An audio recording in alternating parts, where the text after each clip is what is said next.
Shalom Aleichem, and welcome back all participants of the weekly Sikha. We're going to talk today about the topic of Ahavas Yisroel. The simplest connection with Ahavas Yisroel is that we begin the Parsha with Behaaloscho Saneris, lighting the menorah, and Bnei Yisroel are compared to the menorah, 7 branches of the menorah, 7 types of Yidden, because there are 7 midos. The Rebbe takes a different approach in a Sikha based on the story of the Korban Pesach. In this week's Parsha, we learn about Hashem instructing the Yidden to bring the Korban Pesach in the Midbar, second time. And we know there are 2 types of Karbanos. There are Karbanos which come from individuals, privately funded Karbanos, and then there are Karbanos, Sibur, communal Karbanos, like the Korban Pesach in later times, which is actually a combination. But the idea of a communal Korban is that it must be from public funds. Even if an individual donates to it, it must be given over to the community. However, even the Korban Tamid, which came from everybody's chipping into it, still had, at some level, the ownership of the individuals. The proof of this is from the story of Machlekas Korach, when Korach had his big argument with Moshe Rabbeinu, and Moshe Rabbeinu had to prove that he's right. So Moshe Rabbeinu requested from Hashem, please do not accept the shear of Korach in the Korban Tamid.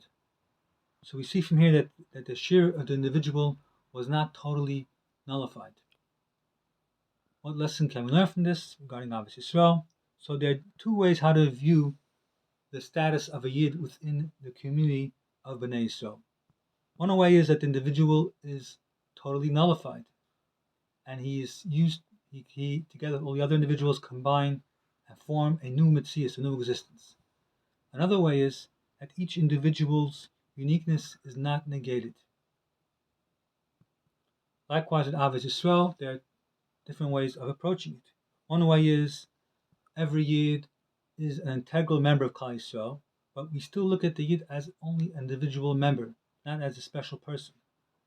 So we have the saying of Chazal that if one person was missing from Matan Torah, then there wouldn't have been the giving of the Torah. Likewise, we know that when it comes to the tefillah, the prayer on a fast day, so there must be we must be joined with the sinners of Bnei Yisrael so that everybody's part of it. So again, we're not looking at them as an individual special person. We're just looking as a member of Klal Yisrael. He's a sinner, but he's a part of Klal Yisrael. And as the highest level, based on Alter Rebbe saying in Tanya regarding the neshamas, that we have to have Ahavas Yisroel because you don't know actually whose neshama is higher than the other, who has a greater soul.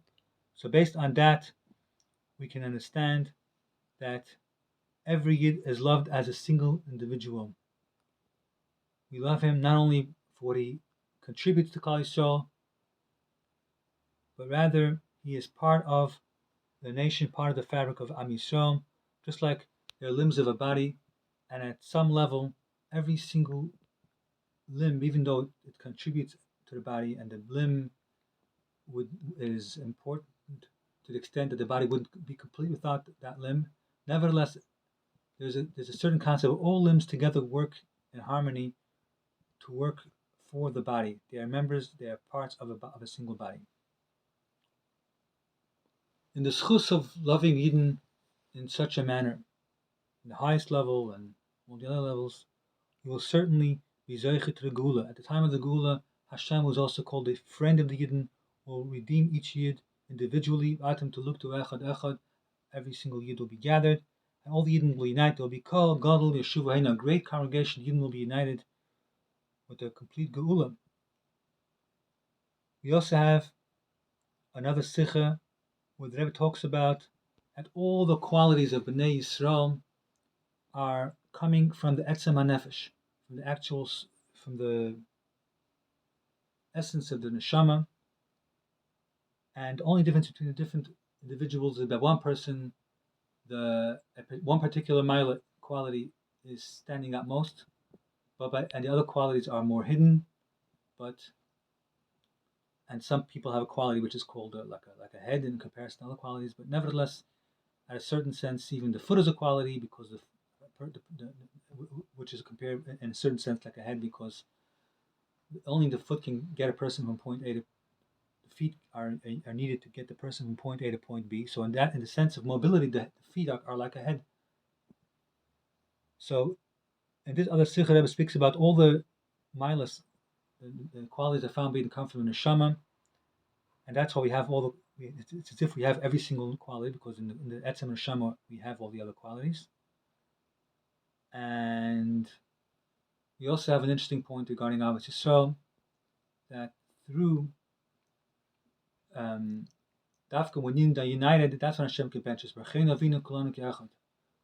kind of Hashem benches when we are like one.